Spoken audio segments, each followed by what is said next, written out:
y'all, and welcome back to my channel. So today I'll be showing y'all how to make the banana pudding cookies. So first we're going to start off with 2 sticks of unsalted butter, and we're going to go in here and get that in. Make sure your butter is room temperature. So I added some sugar, and now we have some brown sugar as well. You'll be seeing me putting this in, I believe, 2 or 3 times. But yes, I will go ahead and add all the sugars in. Once we have our sugar in, then we're going to go ahead and start mixing.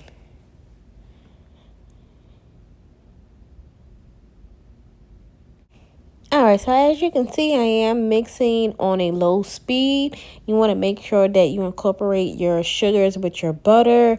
It should come out like a nice creamy texture once you're finishing. And that's how you know that you have blended all of the sugars inside of the butter. If you do see little clumps of butter still in there, that means you just need to keep on mixing a little bit more. So I did up the speed.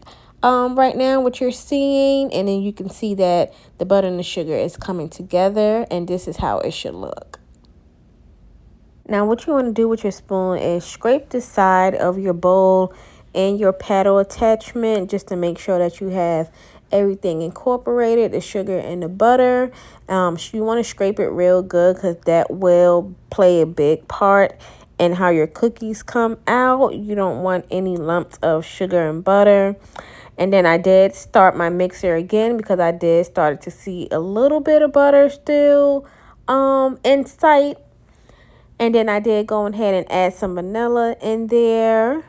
All right, so now we're going to add our banana cream instant pudding mix. And you want to go and add the whole entire package in there. I did just rip off that little piece that was hanging at the end. Go ahead and put that whole entire packet in there. And you will see a little flurries from the packet, but that is fine. Add our eggs. We have 2 eggs. You would do that one by one and just mix that. You do want to, at this point, you can increase that speed, which I did right now as you're seeing. And that would be the butter, the sugar, the vanilla, the eggs, and the banana cream pudding mix that you will be mixing all together. All right, so now we're going to start adding our flour in there. And you do want to keep this on a low speed. If you do have it on a high speed, the flour will go everywhere. I did this before when I was making a pound cake or a cake. I had it on too high and the flour went everywhere.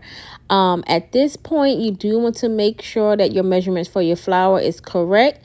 And it should look something like this. Now, if your dough is coming out a little wet or not too thick as what you see right now, then you didn't add enough flour. So once again, we're going to always scrape down our paddle attachment and our bowl. And then you will see that my paddle attachment did fall off in the batter, which I don't know why it does that. But sometimes it does that.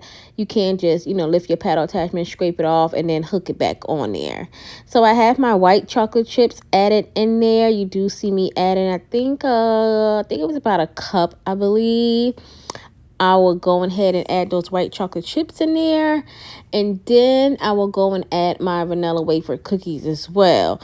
Now with these cookies, you do want to, I guess, place them in another Ziploc bag. I have a cookie bag that I just chopped them up in. And you would add that in there. Now if you added the correct amount of flour, it would be this thick. And then you wouldn't need that paddle attachment because that paddle attachment would not blend everything together. So I had to do it with my spoon. And it should look something like this. So once you have it like that, put plastic wrap over the bowl. Put it in the refrigerator for 30 minutes, and then it should look something like this. And then we're going to go ahead and start our scooping.